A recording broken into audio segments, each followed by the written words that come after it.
Le grand dossier se poursuit et Vladimir Poutine est prêt à un appel avec Emmanuel Macron pour une discussion, je cite, sérieuse. Ce sont les mots de Sergueï Lavrov. On en parle toujours avec Samantha de Bendern, toujours avec Guillaume Roquette, avec le général Chauvency et également donc avec Jean-François Colosimon. Encore une fois, merci d'avoir accepté l'invitation. Allez, on écoute les mots de Sergueï Lavrov. Macron a annoncé il y a à peu près 2 semaines qu'il pourrait appeler Poutine. Vous savez, ce n'est pas sérieux. C'est une forme de diplomatie pathétique. Si vous voulez appeler et avoir une vraie discussion, appelez. Poutine répondra toujours au téléphone. Il écoutera toujours toutes les propositions. Et si des propositions sérieuses sont sur la table, je peux vous assurer qu'elles auront toujours une réponse concrète et sérieuse. Alors je vais remettre les choses dans le contexte. Hier, on en parlait sur ce plateau. C'était une information de l'Express qui est maintenant confirmée par l'AFP, l'agence France-Presse. Emmanuel Beaune, qui est le conseiller diplomatique d'Emmanuel Macron, se serait rendu mardi en Russie, à Moscou, pour des discussions discrètes, secrètes. Bon voilà, qui n'est plus du tout secret, c'est sur la table. Ça fait énormément réagir, bien sûr. Parlons-en. Votre première réaction, Jean-François Colosimon? Quand on connaît toute l'histoire de nos relations avec l'URSS et la Russie, on sait qu'on ne se rend pas chez eux sans avoir des garanties, sans que le communiqué commun ne soit pas déjà écrit, puisque avec toute cette logique KGB, FSB et en fait cette filiation totalitaire, les Russes en fait emploient toutes les bonnes volontés à rebours de ce qu'elles prétendent être ces bonnes volontés. Donc dans ce cadre-là, on se donne rendez-vous ailleurs, à Ankara, à Beyrouth, dans un lieu neutre, à Vienne, je ne sais moi, mais on ne se rend pas chez celui qu'on a qualifié d'ennemi il y a encore si peu longtemps, sans avoir des assurances. Donc les Russes, là, je dirais en quelque sorte, se frottent les mains parce qu'on a bien compris que leur objectif, d'où les mots terribles de Lavrov, qu'on a connu, je dirais, meilleur diplomate que dans cette déclaration-là, c'est en fait véritablement de ridiculiser la France. Pourquoi ridiculiser la France? Parce qu'elle est le seul obstacle sérieux en fait à la reddition des Européens au faux plan de paix russe en Ukraine. C'est ça la vérité, plus l'Angleterre, il faut le dire, mais l'Angleterre elle n'est plus dans l'Union européenne, n'est-ce pas? Mais finalement, je dirais, moi je serais au Kremlin, je compterais quand même sur le caractère peu féroce de la nouvelle union entre l'Allemagne et l'Italie, dirigée par Madame Meloni, et je compterai beaucoup sur mes satellites.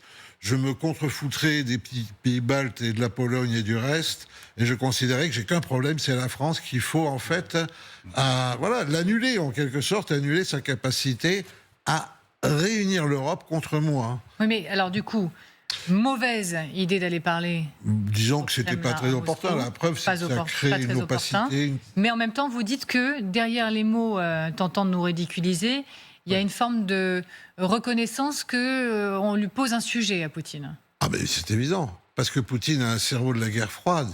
Poutine a un cerveau qui est quand même, malgré tout, même s'il piétine l'ONU, encore onusien. Nous sommes au Conseil de sécurité, nous avons la bombe, n'est-ce pas? Ça, dans l'esprit de Poutine, ça change tout. Je veux dire, il se contrefout de ces autres petits pays qui peuvent être grands économiquement, mais qui n'ont pas cette capacité nucléaire, qui ne représentent pas la même histoire. Vous voyez, on montre là l'époque où il était reçu à Versailles par Macron, au tout début de Macron 1. N'est-ce pas? Poutine se fait quand même une certaine idée de la France, peut-être plus que nous d'ailleurs, aujourd'hui, paradoxalement. Et évidemment, il est très gêné par le fait que Macron se veuille le chef de file de ceux qui disent non au diktat du Kremlin. Alors il y a deux choses. Il y a le fait de parler avec Moscou et il y a en retour le oui, parlons sérieusement, mais votre diplomatie est pathétique. Premier point, allez discuter avec les Russes. Par la présence d'un conseiller, pas n'importe lequel, diplomatique d'Emmanuel Macron, pour que Lavrov nous dise ok, parlons sérieusement. Ça vous heurte, ça vous choque, oui, Samantha de Bendern? Ça me heurte parce que les Russes sont très clairs. Ils n'ont pas bougé dans leur désir d'annexer une grande partie de l'Ukraine. Ils n'ont pas bougé dans leur revendication que l'OTAN se retire de jusqu'à ses frontières de 1997. Ils n'ont montré aucune volonté de négocier, parce qu'une négociation, ça passe forcément par un compromis. Les Russes ne négocient pas. Moi, je veux bien aller parler aux Russes si c'est pour négocier, si c'est pour échanger sur des choses, pas pour recevoir leur diktat.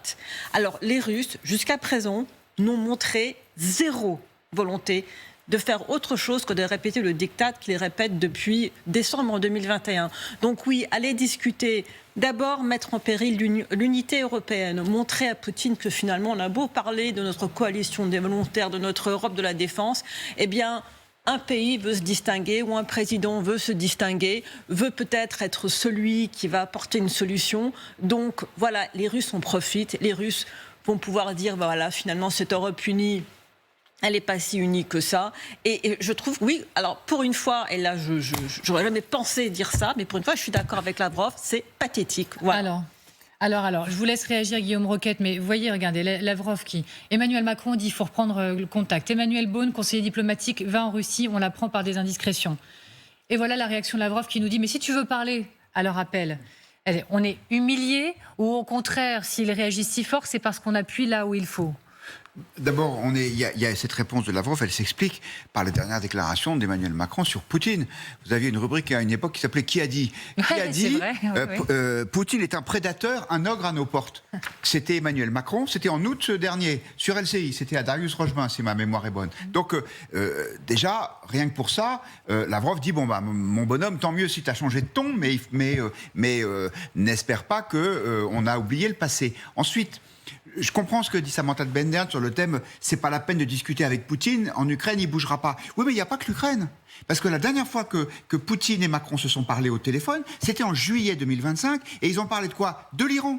Parce que c'était après la guerre des 12 jours, et donc l'idée, c'était que Emmanuel Macron, qui ne déteste pas s'installer en espèce de faiseur de paix international, ce qui lui réussit assez bien d'ailleurs, il monte dans le prochain sondage du Figaro Magazine, je vous l'annonce aujourd'hui, eh bien... Placement produit. Emmanuel Macron dit, je vais discuter avec Poutine, comme je l'ai fait au mois de juillet, pour savoir, est-ce qu'on peut faire pression sur l'Iran, pour ne pas qu'ils reconstituent immédiatement leur arsenal. Donc je pense que c'est plus pour faire de la diplomatie générale que pour essayer de trouver une solution en Ukraine, parce qu'effectivement, Poutine ne bougera pas là-dessus. Erreur magistrale, a dit Pierre Servan sur ce plateau hier quand il a appris qu'Emmanuel Beaune s'était rendu à Moscou et qu'il y avait cette volonté maintenant concrétisée des Français de reprendre langue avec le Kremlin. Moi, je ne suis pas tout à fait d'accord. Je crois que de toute façon, il faut envoyer des envoyés spéciaux, je dirais, pour essayer de rétablir un lien qui est nécessaire. Mais je rejoins peut-être ce qu'a dit Guillaume Roquette il y a quelques instants. C'est qu'en fait, il ne s'agit pas uniquement peut-être que de l'Ukraine. Et je crois qu'aujourd'hui, l'Ukraine est un sujet qui reste un petit peu de côté.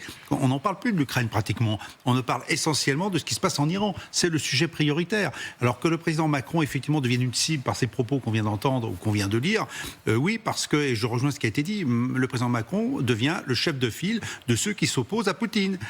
Et pour différentes raisons, il a réussi à faire cela. Et maintenant, l'affaiblir, c'est aussi éviter qu'autour de lui s'agrègent les autres nations qui sont un peu plus fébriles, un peu plus timides. Et là, finalement, je comprends qu'ils deviennent une cible. Et donc, exploiter cela, c'est de bonne guerre du côté de Lavrov. Mais je pense qu'au contraire, ça le revalorise, le président Macron, dans son action en général. Pardonnez-moi, j'ai cité Pierre. Je propose juste à nos téléspectateurs qui ne nous ont pas vus hier d'écouter les propos de Pierre Servan. C'est toujours plus simple et mieux comme ça. Et on y revient juste après. Regardez. C'est une erreur magistrale, c'est-à-dire que le président Macron retombe dans l'ornière dans laquelle il était au début de la guerre en Ukraine. Rappelez-vous les propos sur « il ne faut pas humilier la Russie », etc. Le fait de faire cela, pour moi, ça veut dire que le président Macron n'a toujours pas compris la nature du régime poutinien, la vision stratégique et religieuse-stratégique de Poutine, qui a besoin de la guerre, qui a une vision hégémonique. Et le fait de faire ce type de démarche, c'est d'une certaine façon apporter la soupe à un personnage et un régime qui est notre ennemi. C'était très clair, très franc. Alors, mais moi, je ne dis pas qu'envoyer Bonne, ça soit une erreur magistrale. Disons que c'est un peu gribouille, parce que un appareil fort a une espèce de conseiller de l'ombre dont les journalistes traquent d'ailleurs un tout petit peu l'identité et qu'on peut envoyer parce qu'il ne s'inscrit pas dans une case officielle, n'est-ce pas ? Voilà. Bon, pour faire de telles tractations. Bon, manifestement, ça n'existe pas ou ce n'était pas possible. Et donc, il y a un petit côté gênant que ce soit quand même le conseiller diplomatique du président qui fasse un tel voyage pour rien dont les Russes se servent ensuite. En revanche, je pense que Macron a parfaitement compris, a fini par comprendre qui est Poutine, d'où les termes qu'il a employés, a raison, et que, en fait, Poutine a compris aussi que Macron avait compris qui il était, mais veut le traiter par-dessus la jambe, très précisément, pour ne pas avoir affaire à cette épreuve de vérité. Donc c'est là où on en est. Maintenant, le fait que Poutine soit un prédateur, c'est exact. Le fait que Poutine soit post-totalitaire, c'est exact. Le fait que Poutine soit fauteur de guerre, a besoin de la guerre pour exister, c'est exact. Mais malgré tout, une fois qu'on a dit tout ça, la France doit jouer son jeu, effectivement, et ça peut passer par le fait aussi de parler avec Poutine. Il n'y a pas de contradiction totale entre les deux choses, si on sait où l'on va et on s'en donne les moyens, et si on n'est pas trop gribouille.